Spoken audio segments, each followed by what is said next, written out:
Hema's cooking channel ಕಡೆಯಿಂದ ಎಲ್ರಿಗೂ ನಮಸ್ಕಾರ. ಇವತ್ತು ಅಯ್ಯಂಗಾರ್ ಬೇಕ್ರಿಗಳಲ್ಲಿ ಸಿಗುವಂಥ ಬ್ರೆಡ್ ಟೋಸ್ಟ್ ಮಾಡೋದು ಹೇಗೆ ಅಂತ ನೋಡೋಣ. ಸ್ವಲ್ಪ ಸಾಫ್ಟಾಗಿ ಖಾರವಾಗಿ ಎಷ್ಟು ರುಚಿಯಾಗಿರುತ್ತೆ ಅಂತೀರಾ. ಇದು ಒಂದು ರೀತಿ ಸ್ಪೆಷಲ್ ಅಂತಲೇ ಹೇಳ್ಬೋದು ಈ ಸ್ಯಾಂಡ್ವಿಚ್ಚು. ಅದರಲ್ಲೂ ಅಯ್ಯಂಗಾರ್ ಬೇಕ್ರಿಗಳಲ್ಲಂತೂ ಇನ್ನೂ ಚೆನ್ನಾಗಿರುತ್ತೆ. ಅದನ್ನು ಮಾಡೋದು ಹೇಗೆ ಅಂತ ನೋಡೋಣ. ಇದಕ್ಕೆ ನಾನಿಲ್ಲಿ ಹೆಚ್ಚಿಟ್ಕೊಂಡಂಥ ಈರುಳ್ಳಿ, ಕ್ಯಾಪ್ಸಿಕಮ್ಮು, ಟೊಮೆಟೊ, ಹಾಗೆ ಸುಮಾರು 3-4 ಹಸಿಮೆಣಸಿನ್ಕಾಯಿ, 1/4 kg ಕ್ಯಾರೆಟ್ನ ತುರಿದಿಟ್ಕೊಂಡಿದ್ದೀನಿ.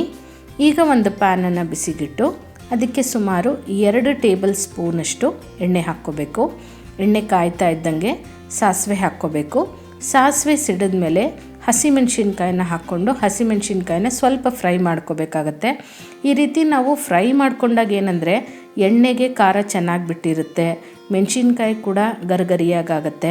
ಮತ್ತು ಬ್ರೆಡ್ ಟೋಸ್ಟಲ್ಲಿ ತಿನ್ನುವಾಗ ನಿಮಗೆ ಅದರದ್ದು ಹಸಿ ಅಂಶ ಇರೋದಿಲ್ಲ, ಹಾಗೆ ಖಾರ ಕೂಡ ಹೆಚ್ಚಿಗೆ ಅನಿಸೋದಿಲ್ಲ. ತಿನ್ನುವಾಗ ಟೇಸ್ಟಾಗಿರುತ್ತೆ. ಸ್ವಲ್ಪ ಅದನ್ನು ಫ್ರೈ ಮಾಡ್ಕೋಬೇಕು. ನಂತರ ಹೆಚ್ಚಿಟ್ಕೊಂಡಂಥ ಈರುಳ್ಳಿನ ಹಾಕ್ಕೋಬೇಕು. ಈರುಳ್ಳಿನ ಬೇಕಿದ್ರೆ ನೀವು ಸಣ್ಣದಾಗಿ ಹೆಚ್ಕೋಬೋದು, ಇಲ್ಲ ಅಂದರೆ ಉದ್ದ ಕೂಡ ಹೆಚ್ಕೋಬೋದು. ಈಗ ಮಕ್ಕಳು ಎಲ್ಲ ತಿನ್ನೋವಾಗ ಏನು ಮಾಡ್ತಾರೆ, ತುಂಬ ದಪ್ಪನಾಗೆ ಉದ್ದುದ್ದಕ್ಕೆ ಹೆಚ್ಚಿದರೆ ಪಕ್ಕಕ್ಕೆ ಇಟ್ಬಿಡ್ತಾರೆ. ಹಾಗಾಗಿ ನೋಡಿಕೊಂಡು ನಿಮಗೆ ಹೇಗೆ ಬೇಕೋ ಹಾಗೆ ಈರುಳ್ಳಿನ ಹೆಚ್ಕೋಬೋದು ನೀವು. ಈಗ ಈ ಈರುಳ್ಳಿನ 1 ನಿಮಿಷ ಅಷ್ಟು ಇದನ್ನು ಬಾಡಿಸ್ಕೋಬೇಕಾಗತ್ತೆ. ಈಗ ಈರುಳ್ಳಿ ಸ್ವಲ್ಪ ಫ್ರೈ ಆಗಿದೆ. ಅದಕ್ಕೆ ಹೆಚ್ಚಿಟ್ಕೊಂಡಂಥ ಟೊಮೆಟೊ ಹಾಗೆ ಕ್ಯಾಪ್ಸಿಕಮ್ನ ಹಾಕ್ಕೋಬೇಕು. ನಾನಿಲ್ಲಿ 1 ಫಾರಮ್ ಟೊಮೆಟೊ ಹಾಗೆ 1 ಕ್ಯಾಪ್ಸಿಕಮ್ನ ತೊಗೊಂಡಿದ್ದೀನಿ. ಈಗ ಇದನ್ನು ಕೂಡ 1 ನಿಮಿಷ ಬಾಡಿಸ್ಕೋಬೇಕಾಗತ್ತೆ. ಈ ಕ್ಯಾಪ್ಸಿಕಮ್ಮು ನಿಮಗೆ ಒಳ್ಳೆ ಟೇಸ್ಟ್ ಕೊಡುತ್ತೆ. ಹಾಗೆ ಆದಷ್ಟು ಫಾರಮ್ ಟೊಮೆಟೊ ತೊಗೊಂಡ್ರೆ ಒಳ್ಳೆಯದು. ಈ ನಾಟಿ ಟೊಮೆಟೊ ಆದರೆ ನಿಮಗೆ ಸ್ಯಾಂಡ್ವಿಚ್ಚು ಸ್ವಲ್ಪ ಹುಳಿ ಅನ್ನಿಸ್ಬಿಡುತ್ತೆ. ಮತ್ತು ನಾನಿಲ್ಲಿ 1/4 kg ಕ್ಯಾರೆಟ್ನ ಸ್ವಲ್ಪ ದಪ್ಪನಾಗಿ ತುರಿದಿಟ್ಕೊಂಡಿದ್ದೀನಿ. ನೀವು ಸಣ್ಣದಾಗಿ ತುರಿದಾಗ ಏನಾಗುತ್ತೆ, ಸ್ಯಾಂಡ್ವಿಚ್ ಮಾಡಿದಾಗ ಒಂದು ರೀತಿ ಮುದ್ದೆ ಅನ್ನಿಸ್ಬಿಡುತ್ತೆ. ಪ್ರೆಸೆಂಟೇಷನ್ ಕೂಡ ಅಷ್ಟು ಚೆನ್ನಾಗಿರಲ್ಲ, ಮತ್ತು ತಿನ್ನುವಾಗ ನಿಮಗೆ ಕ್ರಂಚಿಯಾಗಿ ಕೂಡ ಇರೋದಿಲ್ಲ. ಹಾಗಾಗಿ ಕ್ಯಾರೆಟ್ನ ನೀವು ಆದಷ್ಟು ಸ್ವಲ್ಪ ದಪ್ಪನಾಗಿ ತುರ್ಕೊಂಡಿದ್ರೆ ಒಳ್ಳೆಯದು. ಆಗ ಟೇಸ್ಟ್ ಕೂಡ ಚೆನ್ನಾಗಿರುತ್ತೆ. ಈಗ ಈ ಕ್ಯಾರೆಟ್ ಹಾಕ್ಕೊಂಡು ಒಂದು ಸ್ವಲ್ಪ ಬಾಡಿಸ್ಕೋಬೇಕಾಗತ್ತೆ.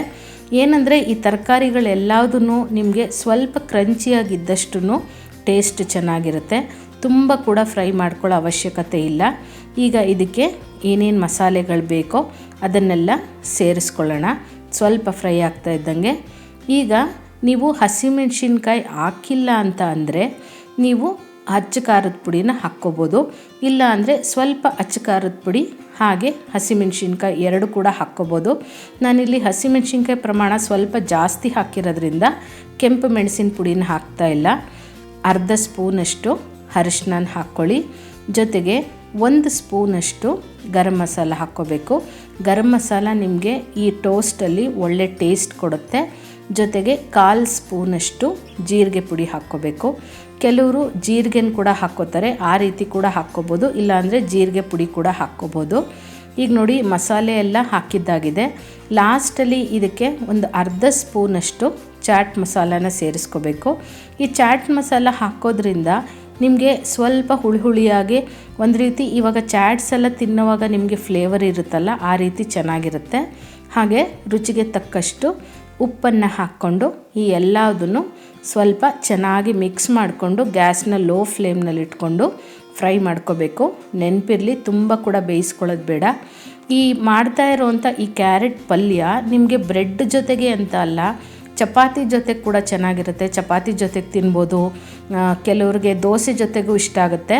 ಮತ್ತು ಇನ್ನೊಂದೇನೆಂದರೆ, ಈಗ ನೀವು ಮೊಟ್ಟೆ ತಿನ್ನೋರಾಗಿದ್ದರೆ ಮೊಟ್ಟೆ ಕೂಡ ಸೇರಿಸ್ಕೋಬೋದು. ಆದರೆ ಅಯ್ಯಂಗಾರ್ ಬೇಕ್ರಿನಲ್ಲಿ ಮಾಡೋವಂಥ ಬ್ರೆಡ್ ಟೋಸ್ಟಲ್ಲಿ ಮೊಟ್ಟೆ ಹಾಕಲ್ಲ. ನಿಮಗೆ ಇಷ್ಟ ಇದ್ದರೆ ಮಾತ್ರ ಇದನ್ನು ಸೇರಿಸ್ಕೊಳ್ಳಿ. ಈಗ ಎಲ್ಲ ಫ್ರೈ ಆಗಿದೆ.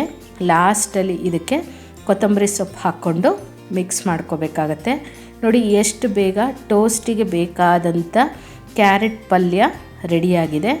ಈಗ ಇದನ್ನೆಲ್ಲ ಚೆನ್ನಾಗಿ ಮಿಕ್ಸ್ ಮಾಡಿಕೊಂಡು ರೆಡಿ ಮಾಡಿಟ್ಕೊಂಡ್ರೆ ಫಟಾಫಟ್ ಅಂತ ನಾವು ಬ್ರೆಡ್ ಟೋಸ್ಟ್ ಮಾಡಿಕೊಂಡು ಬಿಸಿಯಾಗಿ ಸರ್ವ್ ಮಾಡ್ಕೊಂಡು ಬಿಡ್ಬೋದು. ಈಗ ಬ್ರೆಡ್ ಟೋಸ್ಟ್ ಮಾಡ್ಕೊಳ್ಳೋಣ. ಇದಕ್ಕೆ ಬೇಕಿದ್ದರೆ ನೀವು ಮಾಮೂಲಿ ರೆಗ್ಯುಲರ್ ವೈಟ್ ಬ್ರೆಡ್ ಉಪಯೋಗಿಸ್ಕೋಬೋದು.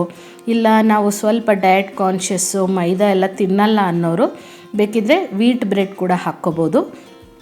ನಾನಿಲ್ಲಿ ಹೆಂಚು ಮೇಲೆ ಸ್ವಲ್ಪ ಬೆಣ್ಣೆನ ಹಾಕ್ಕೋತಾ ಇದ್ದೀನಿ. ಬೇಕಿದ್ದರೆ ತುಪ್ಪನ ಕೂಡ ಹಾಕ್ಕೊಂಡು ನೀವು ಟೋಸ್ಟ್ ಮಾಡ್ಕೋಬೋದು. ಬ್ರೆಡ್ಡನ್ನು ಎರಡೂ ಸೈಡು ಸ್ವಲ್ಪ ಕೆಂಪಗಾಗೋವರೆಗೂ, ಅಂದರೆ ಸ್ವಲ್ಪ ಈ ಬ್ರೆಡ್ಡು ಕ್ರಂಚಿಯಾಗಿ ಆಗೋವರೆಗೂ ನೀವು ಫ್ರೈ ಮಾಡ್ಕೋಬೇಕಾಗತ್ತೆ. ಎರಡು ಸೈಡೂ ಸ್ವಲ್ಪ ಕಲರ್ ಬರಲಿ, ಹಾಗಂತ ತುಂಬ ಸೀಸ್ಕೊಳ್ಳೋದು ಬೇಡ. ಇದೇ ರೀತಿ ನಿಮಗೆ ಬೇರೆ ಯಾವುದಾದ್ರೂ ರೆಸಿಪೀಸ್ ಬೇಕಿದ್ದರೆ ನನಗೆ ಖಂಡಿತ ತಿಳಿಸಿ, ನಾನು ಆದಷ್ಟು ಮಾಡಿ ತೋರಿಸೋ ಪ್ರಯತ್ನ ಮಾಡ್ತೀನಿ. ಹಾಗೆ ಏನಂದರೆ ನಿಮಗೆ ಯಾವ ರೀತಿ ಬೇಕು ಅನ್ನೋದು ಕೂಡ ನನಗೆ ಗೊತ್ತಾಗುತ್ತೆ. ಈಗ ನೋಡಿ, ಬ್ರೆಡ್ಡು ಎಲ್ಲ ಫ್ರೈ ಆಗಿದ್ದಾಗಿದೆ. ಈಗ ನಾವು ಮಾಡಿಟ್ಕೊಂಡಂಥ ಫಿಲ್ಲಿಂಗ್ನ ಇದಕ್ಕೆ ಹಾಕ್ಕೋಬೇಕಾಗತ್ತೆ. ಈ ಬ್ರೆಡ್ಡನ್ನು ರೆಡಿಯಾಗಿರೋವಂಥದ್ದಕ್ಕೆ ಮಾಡಿಟ್ಕೊಂಡಂಥ ಈ ಕ್ಯಾರೆಟ್ ಮಿಶ್ರಣನ ಸೇರಿಸ್ಕೋಬೇಕಾಗತ್ತೆ. ಪೂರ್ತಿ ಬ್ರೆಡ್ ಮೇಲೆ ಸವರ್ಕೊಂಡ್ರೆ ನಿಮಗೆ ಅಯ್ಯಂಗಾರ್ ಬೇಕ್ರಿಗಳಲ್ಲಿ ಸಿಗುವಂಥ ಬ್ರೆಡ್ ಟೋಸ್ಟು ರೆಡಿಯಾಗಿಬಿಡುತ್ತೆ. ಯಾವತ್ತಾದರೂ ಒಂದಿನ ಬೇರೆ ಬ್ರೇಕ್ಫಾಸ್ಟ್ ಎಲ್ಲ ಮಾಡಿ ಬೇಜಾರಾದಾಗ ಈ ರೀತಿ ಕೂಡ ಮಾಡ್ಕೋಬೋದು. ಎಸ್ಪೆಷಲಿ ಸಂಡೇಸ್ ಅಂತ ಕೂಡ ಹೇಳ್ಬೋದು. ಈಗ ನಾನು ಮಾಡಿರೋವಂಥ ಈ ವಿಧಾನ ನಿಮಗೆ ಇಷ್ಟ ಆದರೆ ನೀವು ಮನೆಯಲ್ಲಿ ಟ್ರೈ ಮಾಡ್ತೀರಲ್ವಾ? ಮಾಡಿದ್ಮೇಲೆ ಹೇಗೆ ಬಂತು ಅಂತ ನನಗೆ ಖಂಡಿತ ಕಮೆಂಟ್ ಮೂಲಕ ತಿಳಿಸಿ. ಮತ್ತಷ್ಟು ಈಸಿಯಾದಂಥ ರೆಸಿಪೀಸ್ಗಾಗಿ ಹಾಗೆ ಟಿಪ್ಸ್ಗಾಗಿ ಹೇಮಾಸ್ ಕುಕಿಂಗ್ ಚಾನಲ್ನ ಮರೆಯದೇ ಸಬ್ಸ್ಕ್ರೈಬ್ ಮಾಡ್ಕೊಳ್ಳಿ. Thank you.